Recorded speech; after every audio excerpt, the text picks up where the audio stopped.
Hi guys, నేను మీ Sandhya. Welcome to my channel. ఈరోజు రెసిపీ వచ్చేసి కాకరకాయ ఫ్రై అండి. ఎలా చేద్దామో చూద్దాం రండి. ఇప్పుడు మనకు కావాల్సిన ఇంగ్రీడియంట్స్ చూసేద్దాం రండి. ఒక ఆనియన్, ఒక 5-6 తెల్లగడ్డలు, అల్లం, తర్వాత ఒకటి టమాటో కట్ చేసి పెట్టుకోవాలి, తర్వాత చెక్క, తర్వాత మనం కట్ చేసి పెట్టుకున్న కాకరకాయ గింజలు తీసేసండి. మీరు కావాలంటే గింజలు పెట్టుకొని కూడా చేయొచ్చు. నేనైతే గింజలు తీసేసాను. ఈ కాకరకాయ ఇలా రౌండ్గా కట్ చేసి పెట్టుకోవాలి. తర్వాత దానికి కావాల్సిన మసాలా ఇప్పుడు ఫస్ట్ నేను చెక్క వేసుకుంటున్నా, తర్వాత కొబ్బరి, తర్వాత నేను అల్లం వేసుకుంటున్నా. చిన్న చిన్న పీసెస్గా కట్ చేసి పెట్టుకున్న అల్లం, ఇవన్నీ వేసి మిక్సీ పట్టాలి. ఫస్ట్ మిక్సీ పట్టిన తర్వాత మనము తెల్లగడ్డలు వేసుకోవాలి. తెల్లగడ్డలు వేసుకొని కొంచెం ఆనియన్స్ వేసుకోవాలి. ఆనియన్స్ వేసుకొని మిక్సీ పట్టాలి. చూడండి, ఈ కన్సిస్టెన్సీలో రావాలి. తర్వాత నేను కారం వేసుకుంటున్నా. కారం 1 స్పూన్ వేసుకోవాలి. తర్వాత పసుపు 1 స్పూను, తర్వాత నేను ఉప్పు వేసుకుంటున్నా. ఉప్పు 1 స్పూను, తర్వాత ధనియా పౌడర్ 1 స్పూను. ఇవన్నీ వేసుకొని మిక్సీ పట్టాలి బాగా. చూడండి, ఈ కన్సిస్టెన్సీలో రావాలి. ఈ మసాలా అనేది కాకరకాయ బాగా పడుతుంది, అప్పుడే మనకి చాలా పర్ఫెక్ట్గా వస్తుంది. తర్వాత ఒక బాండ్లీ పెట్టుకొని దానిలో ఆయిల్ ఒక 3 స్పూన్స్ వేస్తున్నా. ఆయిల్ 3 స్పూన్స్ వేసుకొని ఫస్ట్ మనం కాకరకాయ వేపుకోవాలి.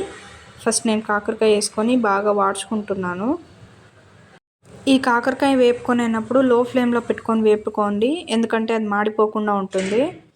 ఒక లైట్ బ్రౌనిష్ కలర్ రావాలి, అప్పుడే మనకి కాకరకాయ అనేది బాగా వాడుతుంది.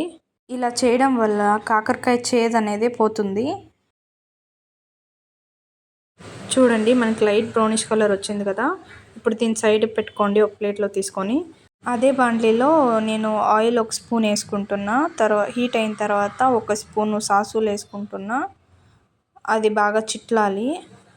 చిట్లిన తర్వాత ఒక హాఫ్ ఆనియన్ వేసుకొని నేను కొంచెంసేపు దాన్ని వేపుకుంటున్నా.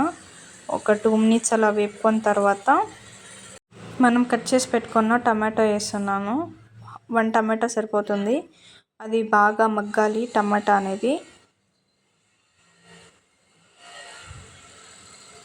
నేను అప్పుడే కరివేపాకు వేసేది మర్చిపోయినా, ఇప్పుడు వేస్తున్నా. బాగా మగ్గాలండి టమాటా అనేది.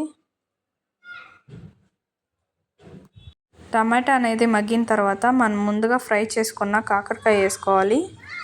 కాకరకాయ వేసుకొని కొంచెం ఒక 2 మినిట్స్ అలా ఫ్రై చేసుకోండి. బాగా మిక్స్ చేసిన తర్వాత మనం మిక్సీ పట్టిన మసాలా వేసుకోవాలి. బాగా మిక్స్ చేయాలి, అప్పుడే మనకి కాకరకాయ ఫ్రై అనేది బాగుంటుంది.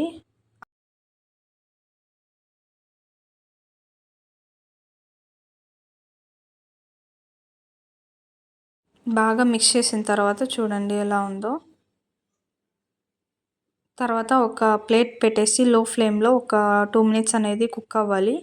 కుక్ అయిన తర్వాత మీరు ప్లేట్లో సర్వ్ చేసుకోండి. వేడి వేడి రైస్ కానీ చాలా బాగుంటుంది. మీరు ఇంట్లో ట్రై చేసి ఎలా వచ్చిందో చెప్పండి. ఇంతేనండి, చాలా సింపుల్ స్టెప్స్లో చూసేసారు కదండి. Thank you for watching this video. ఇంకా నా ఛానల్ని సబ్స్క్రైబ్ చేయకపోతే సబ్స్క్రైబ్ చేసుకోండి.